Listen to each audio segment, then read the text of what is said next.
जनताका जनप्रतिनिधि हौं, कसैको दया र निगाहमा यहाँ आएका होइनौं। हाम्रो कर्तव्य सत्य कुरा बोल्ने हो।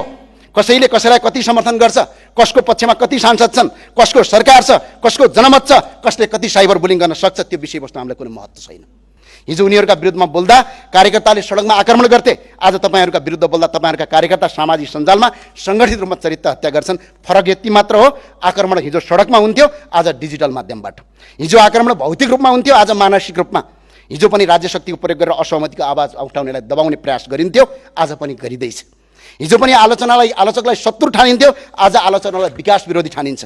फरक के रह्यो तपाईँ र उनीहरू बीच? त्यो 35 वर्ष सरकार चलाउनेहरू र आज सत्ता चलाउनेहरू बीचमा केही फरक देखिएन। सम्माननीय सभामध्ये हिजो उनीहरूको 2/3 र बहुमत थियो, 33 किलो सुन काण्डको निष्पक्ष छानबिन गरौँ भनेर भन्दा उनीहरू तयार भएनन्। आज करछली र इबी गाडीको भन्सार दर रेटको चुहारको मुद्दामा निष्पक्ष छानबिन गरौँ भन्दा तपाईहरु तयार हुनुहुन्न। हिजो उनीहरूको सरकार थियो, अदालतमा दर्ता भएका मुद्दा आफै फिर्ता लिन्थे, आज तपाईहरुको सरकार छ, तपाईहरु अदालतको मुद्दा आफै फिर्ता लिनुहुन्छ। हामी सत्यको पक्षमा एक्लै भए पनि लडिरहन्छौँ, डटिरहन्छौँ। राष्ट्र र जनताको हितमा आवश्यक परे ज्यान बलिदान दिन तयार छौँ र भएका पनि हौँ, पछि हट्नेवाला छैनौँ। राज्यलाई अरबौं रुपैयाँ नोक्सानी पुर्याउनेहरूसँग साँठगाँठ गरेका छैनौँ। एनसेल प्रकरणमा राज्य ठगिँदा सडकमा उत्रियौँ, कुटाई खायौँ, अदालतमा मुद्दा हाल्यौँ, फाइल बोकी गल्ली गल्ली तपाईँको चार्यौँ, कार्यालय धायौँ। तर सुकिल्ला मुकिल्ला कपडा लगाएर 5 तारे होटलमा बसेर विज्ञ र विज्ञताको सर्टिफिकेट देखाउँदै राज्यलाई अरबौं रुपैयाँ करछली गराउनेहरूसँग डिनर गर्न गएका छैनौँ। सम्माननीय सभामुख महोदय, सत्तापक्षका सांसदहरूको अभिव्यक्ति मैले सुनेको छु। तपाईँ 5 सिटे, तपाईँ 1 सिटे, तपाईँ 2 सिटे भन्दै सार्वभौम संसदको अपमान गर्ने काम भइरहेको छ। याद रहोस्, यो संसदीय व्यवस्था हो, यो संसदीय व्यवस्था हो। यो संसदीय व्यवस्थामा एकजना सांसदको महत्त्व पनि त्यति नै हुन्छ, बाँकी जति 274 जना सांसद छन्। त्यो भए हुनाले संसद सङ्ख्याले चल्ने होइन, विधिले चल्ने हो, संसद नीतिले चल्ने हो। संसदको सङ्ख्या महत्त्वपूर्ण केवल सरकार बनाउन, सरकार टिकाइराख्न, सत्ताको गोटी बन्न मात्र काम लाग्छ। सत्तापक्षका सांसदले भन्नुभएछ, संसदमा चार्ट ल्याएर आऊ, प्रमाण ल्याएर आऊ। चार्ट र प्रमाण व्यक्तिले बोकेर ल्याउने चलन संसदमा छैन, यो संसदीय अभ्यासमा छैन। संसदमा चार्ट र प्रमाण बोकेर ल्याउनका लागि संसदीय छानबिन समिति आवश्यक हुन्छ, त्यो संसदीय छानबिन समितिले संसदमा ल्याउने हो। हामी त्यही भएर संसदीय छानबिन समिति चाहिन्छ भनेर माग गरिरहेका छौँ। यो प्रश्न सत्तापक्षका माननीय सांसदहरूलाई मलाई होइन सोध्ने, सम्माननीय प्रधानमन्त्रीलाई सोध्न अपिल गर्न चाहन्छु। म करछली र बजेटका सूचना चुहाट प्रकरण जस्ता ठुला काण्डमा महालेखाको प्रतिवेदनलाई लत्याउँदै चुक्याउने काम गर्यो, हामीले विरोध गर्यौँ। नेपालको प्रधानमन्त्रीले संसदको रोस्टममा उभिएर नेपालले भारतको सिमाना मिचेको छ भनेर अभिव्यक्ति दिनुभयो। प्रधानमन्त्रीको यो कुरालाई सही हो भन्दै हामीले थपडी बजाउन सकेनौँ। सम्माननीय सभामुख महोदय, गरिब दुखी नागरिकले पाउँदै आएको स्वास्थ्य बिमा सरकारले कटौती गर्यो। हामीले गरिबलाई स्वास्थ्य बिमा उपलब्ध गराऊ भन्यौँ, के हामीले गल्ती गर्यौँ? सम्माननीय सभामुख महोदय, सरकारले हुकुमवासीलाई विस्थापित गर्यो, हामीले खुलेर सरकारको प्रशंसा गर्यौँ र भन्यौँ आम नागरिकलाई दुःख दिने काम नगर, सरकारले नीति र विधि पुर्याएर मात्र ती नागरिकलाई त्यहाँबाट ओसार भन्यौँ, के हामीले गलत गर्यौँ? सम्माननीय सभामुख महोदय, हामीले अर्थमन्त्रीज्यूको विश्वविद्यालयको सर्टिफिकेटमाथि प्रश्न गरेका होइनौँ। हामीले भन्सारका दर हेरफेर भयो कि भएन, बजेटको सूचना चुहाट भयो कि भएन, राज्यलाई राजस्व नोक्सानी पुर्याइयो कि पुर्याइएन भन्ने विषयमा प्रश्न उठाएका हौँ।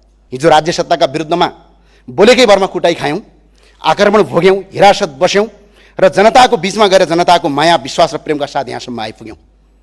तर एउटा कुरा गर्वका साथ भन्न सक्छौँ, सम्माननीय सभामुख, हामीले कहिल्यै पनि राष्ट्रसँग गद्दारी गरेका छैनौँ।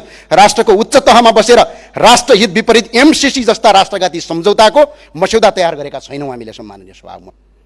सम्माननीय सभामुख महोदय, हामी गरिब हुन सक्छौँ तर बेइमान हुन सक्दैनौँ, बरु भोकै बग्न सक्छौँ तर इमान बेच्दैनौँ, सत्यको पक्षमा उभिन डराउँदैनौँ। आज पनि हामी कुनै व्यक्ति विशेषका विरुद्ध होइन, हामी सत्यको पक्षमा छौँ, राज्यको राजस्व जोगाउनुपर्छ भन्ने पक्षमा छौँ, जनताको सम्पत्तिको रक्षा गर्नुपर्छ भन्ने पक्षमा छौँ। त्यसैले फेरि एकपटक यो संसद मार्फत आग्रह गर्न चाहन्छु, निष्पक्ष संसदीय छानबिन समिति गठन गरियोस्, सत्य बाहिर ल्याइयोस्, दोषीकै भए पनि कानुनी दायरामा ल्याइयोस्। म सरकारलाई यो माग गर्न चाहन्छु। पढे लेखेका मानिसहरूले अपराध गर्दैनन्, तर इतिहासले त्यस्तो देखाएको छैन। सम्माननीय सभामुख महोदय, अर्थशास्त्रमा उच्च शिक्षा हासिल गरेका, विश्वका प्रतिष्ठित विश्वविद्यालयबाट विद्यावारिधि गरेका डाक्टर रामशरण महत, डाक्टर प्रकाश चन्द्र महत, डाक्टर युवराज खतिवडा यो देशको अर्थमन्त्री भएकै समयमा देशका ठुल्ठुला भ्रष्टाचार र अनियमितताका घटनाहरू सार्वजनिक भएका छन्। त्यसैले केवल शैक्षिक योग्यता नै इमानदारिता र सुशासनको ग्यारेन्टी होइन। म बारम्बार भन्छु सम्माननीय सभामुख महोदय, हिजो उनीहरूको विपक्षमा बोल्दा झुटा मुद्दा लगाइन्थ्यो र अदालत देखाएर तर्साइन्थ्यो। आज तपाईँहरूको विपक्षमा बोल्दा अनुसन्धान निकाय र विभिन्न राज्य संयन्त्रको नाम लिएर दबाब सिर्जना गरिन्छ। हिजो उनीहरूको मन्त्री खुलमखुला धम्की दिन्थे, आज तपाईँहरूका मन्त्री संसदको रोस्टममा बसेर धम्कीपूर्ण भाषण प्रयोग गरिरहेका छन्। कोही सडकमा कराइरहेका थियौँ, कसैले सडकमा कुटाइ खाइरहेका थियौँ, आक्रमण भोगिरहेका थियौँ, कसैले शरीरभरि साङ्लो बाँधेर माइतीघर मण्डलमा उभिरहेका थियौँ, कोही हिरासतमा हत्कडी लगाएर थुनिएका थियौँ। तर आज सत्ताको रुमत लिने केही मन्त्रीहरू हिजो त्यही सत्ता राज्य सत्ताको छत्रछायामा हुर्किँदै राष्ट्रघाती एमसी पास गराउन सघाउँदै हामीमाथि आक्रमण गर्न आक्रमणकारीको सहगोत्री थिए। र सम्माननीय सभामुखले हिजो संसदमा झन्डै त्यतिखेर सरकारको पनि 2/3 थियो, बहुमत थियो, त्यो सरकारले हाम्रो कुरा सुनेन, प्रतिपक्षलाई अपमान गर्यो, सांसदलाई अपमान गर्यो। त्यसको परिणामस्वरूप भदौ 24 र 23 को आन्दोलन भयो।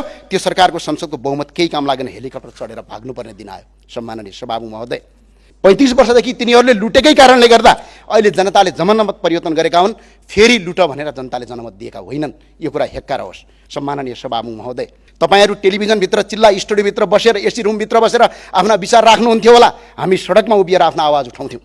तपाईहरू सामाजिक सञ्जालमा स्टाटसबाट देश बदल्ने सपना देख्नुहुन्थ्यो होला, हामी लाठी भाला र साङ्गीतिक आक्रमण भोग्दै गिरफ्तारी र दमन सहदै परिवर्तनको आवाज उठाउँथ्यौँ।